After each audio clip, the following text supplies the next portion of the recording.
हमने प्लान किया कि आगे वीकेंड है, छुट्टियां भी हैं, सो हम लोग एक लॉन्ग ट्रिप पे चलते हैं नॉर्थन एरिया। और आप देख सकते हैं हमारे घर की हालत, क्योंकि पैकिंग हो रही थी, सारा सामान निकाला हुआ था, सर्दियों के गर्म कपड़े निकाले हुए थे।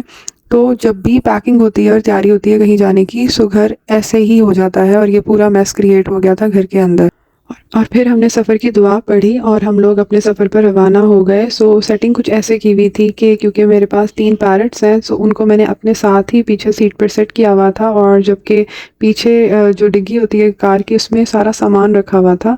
सो ये आप देख सकते हैं, मौसम बहुत अच्छा था, बारिश हो रही थी, और हमारा जो सफ़र है वो मौसम अच्छा होने की वजह से बहुत ईजी हो गया, और मोटरवे पर हमें वक्त का पता भी नहीं चला। और फिर हमारा ये पहला स्टे आ गया मोटरवे पर। नॉर्मली हम लोग भेरा पे स्टे करते हैं, लेकिन अभी फ़र्स्ट टाइम ये हमने स्टे देखा था। ये बहुत बड़ा नहीं था, लेकिन यहाँ पर कुछ टक शॉप्स बनी हुई थी, मस्जिद थी, और यहाँ इस स्टे में जो मस्जिद थी वहाँ पर हमने नमाज अदा की, ज़ोहर की, और यहाँ पर हमें एक ग्रीन बी ईटर बर्ड भी मिल गया, जो कि नॉर्मली बहुत रेयर होता है, लोग इसे घरों में नहीं पालते, और वो एक्चुअली शायद उस मस्जिद में मौजूद पंखे से टकरा गया था, नीचे गिरा हुआ था, और वो हमें मिल गया। और फिर हमने उसे भी अपने बर्ड्स वाले केज में डाल दिया, क्योंकि हमारे पास ऑलरेडी पैरट्स थे।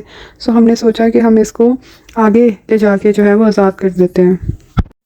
और रास्ते में हमने उस बर्ड को जो है वो आड़ू खिलाने की भी कोशिश की। एक्चुअली हम चाह रहे थे कि उसका जूस पी ले, और उसने पिया भी। शायद ये बर्ड्स इतना थक जाते हैं गर्मी की वजह से और पानी ना मिलने की वजह से, इनको भी प्रॉपर केयर की ज़रूरत होती है, लेकिन क्या कर सकते हैं। और आप देख सकते हैं इस वीडियो में वो बर्ड बड़े आराम से पैरट्स के साथ केज में बैठा हुआ है। वो एक्चुअली एडजस्ट हो गया था, और हमारा एक पैरट उससे डर रहा था, वो साइड पर आ गया था, जबकि वो बर्ड उसी की जगह पर ऊपर केज में बैठा हुआ था।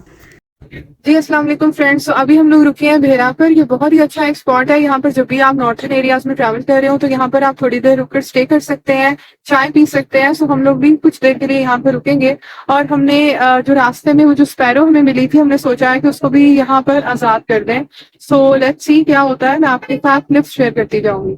और फाइनली हमने प्लान कर लिया कि अब इस बर्ड को आज़ाद करना है। सो हमने उसे केज में से बाहर निकाला, और बाहर ले जाके बहुत एहतियात से हमने उसे एक छोटा सा पार्क बना हुआ था, वहाँ ज़मीन पर रखा, चेक किया कि वो उड़ता है या नहीं। पहले हमें लगा वो नहीं उड़ेगा, लेकिन फिर सडनली उसने जो है वो डिसाइड कर लिया कि उसने उड़ना है, और फिर वो उड़ के कहीं दूर जाकर एक दरख्त पर बैठ गया, और हम उसे देख रहे थे और शुक्र अदा किया अल्लाह का कि फ़ाइनली वो सेटल हो गया।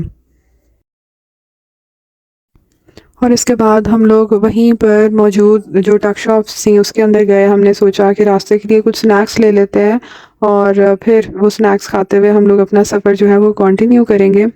लेकिन एक बहुत ही अफसोस की चीज़ है, यहाँ पर ये स्पेशली जो मोटरवे पर बहुत सारी ऐसी टक शॉप्स होती हैं जहाँ पर अगर आप कोई स्नैक्स वगैरह लेते हैं तो उसके एक्सपायरी डेट ज़रूर चेक किया करें। हमने कुछ जो है वो ऐसी चीज़ें, कुछ ऐसे प्रोडक्ट्स यहाँ पर देखे जो कि ऑलरेडी एक्सपायर्ड थे, पर वो वहाँ पर पड़े हुए थे। सो ये काइंडली ज़रूर मेक श्योर किया करें कि आप ऐसी कोई चीज़ ना लें जो ऑलरेडी एक्सपायर हो चुकी हो।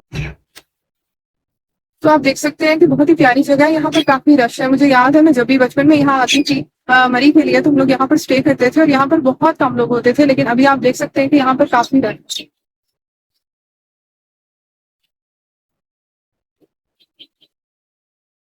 और फिर हमने अपना सफ़र दोबारा से स्टार्ट किया। हमें ऑलमोस्ट 5 घंटे लगे हैं लाहौर से रावलपिंडी पहुंचने में, और दरमियान में हमने 2 से 3 जगहों पर स्टे किया है 15-15 मिनट्स के लिए, और बाकी ड्राइविंग बहुत स्मूथ रही है।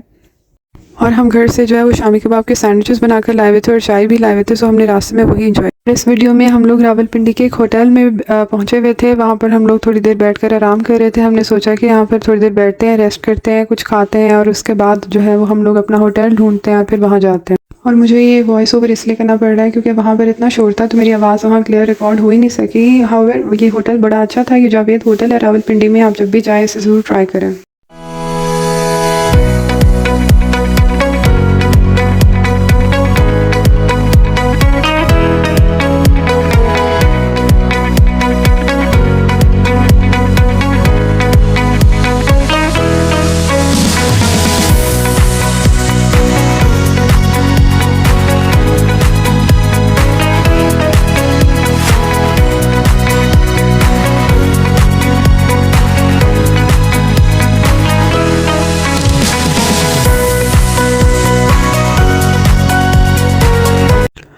और फिर नेक्स्ट डे हम लोग सुबह उठे ऑलमोस्ट 11-12 बजे के करीब, और हमने सोचा कि अब हमने रेस्ट काफ़ी अच्छा कर लिया है, तो अब हम लोग मरी के लिए रवाना हो जाते हैं।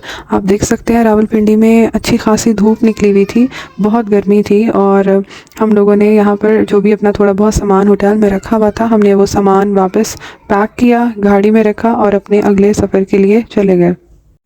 और क्योंकि ये दोपहर का टाइम था तो काफ़ी गर्मी भी थी, बट हम लोग देख रहे थे कि रावलपिंडी की रौनक की अपनी ही बात है। आप अगर वहाँ जाएं तो बहुत क्राउडेड जो है वो इनकी रोड्स होती हैं। हमें सिर्फ डर इस बात का था कि हमें होटल वालों ने बताया था कि उस दिन वहाँ पर कोई प्रोटेस्ट होना है किसी पॉलिटिकल पार्टी का, तो हमें डर था कि कहीं रोड्स वगैरह वो ब्लॉक ना कर दें कंटेनर्स लगा कर। बट अल्लाह का शुक्र है कि हमें जगह मिल गई और प्रोटेस्ट के स्टार्ट होने से पहले ही हम खैर खैरियत से वहाँ से रवाना हो गए। और फिर आगे जैसे ही हम लोग मरी रोड पे गए और वो खूबसूरत मंजर नज़र आने लग गए, दूर से ही जब आपको पहाड़ दिखाई देते हैं तो आपका दिल खुश हो जाता है कि बस अब थोड़ी देर ही ये धूप और गर्मी बर्दाश्त करनी है, और उसके बाद आप एक ऐसी खूबसूरत जगह पर होंगे जहाँ पर आप गर्मी को बिल्कुल भूल जाएंगे। मैं हाईली रिकमेंड करूँगी अपने सारे व्यूवर्स को कि अपने लिए टाइम ज़रूर निकाला करें, और एटलीस्ट साल में एक दफ़ा कोई ऐसा ट्रिप ज़रूर प्लान किया करें किसी नॉर्थन एरिया का, जहाँ आप जाएँ, जहाँ का रिलैक्स हो, और अपनी बिज़ी रूटीन में से अपने लिए, अपनी हेल्थ के लिए थोड़ा सा टाइम निकालें, ताकि आपको अगला बिज़ी वीकेंड स्टार्ट करने से पहले ही थोड़ी सी एनर्जी मिल जाए। और जैसा कि आप स्क्रीन पर देख सकते हैं मौसम बहुत खूबसूरत था मरी के अंदर। और फाइनली फिर हम लोग मरी पहुंच गए, और वहाँ पर शुरू में तो थोड़ी धूप निकली हुई थी, लेकिन सब लोग बता रहे थे कि अभी थोड़ी देर में यहाँ बारिश हो जाएगी और मौसम फिर से बहुत खूबसूरत हो जाएगा। सबसे पहला काम जो मरी पहुंच के करना होता है वो होता है होटल को ढूंढना। सो अल्लाह का शुक्र है कि हमें एक बड़ा अच्छा होटल मिल गया। ऑल्थो रेट बहुत हाई थे, लेकिन हमने थोड़ी सी बार्गेनिंग की, सो 10,000 से उन्होंने रेट कम करके 8500 जो है वो कर दिया। और इस होटल का नाम है इस्लामाबाद प्रीमियर इन, और मैं आपके साथ जो है वो इसके रूम की भी सारी डिटेल्स शेयर करती हूँ। ये मरी रोड से थोड़ा दूर है, ये डबल बेड रूम है और इसके साथ एक सोफ़ा कम बेड भी मिलता है, और साथ में अटैच वॉशरूम है, LCD भी है। और लेकिन एक प्रॉब्लम थी इस रूम के अंदर, एक तो स्पेस थोड़ी कम थी, दूसरा ये मरी माल रोड से काफ़ी दूर है। सो आगे मैं अपने नेक्स्ट व्लॉग्स में आपके साथ हर डे की जो एक्टिविटी है मरी में वो मैं शेयर करती जाऊँगी। Hope you like my vlogs, please like, comment and subscribe. Thank you for watching. अल्लाह हाफिज़।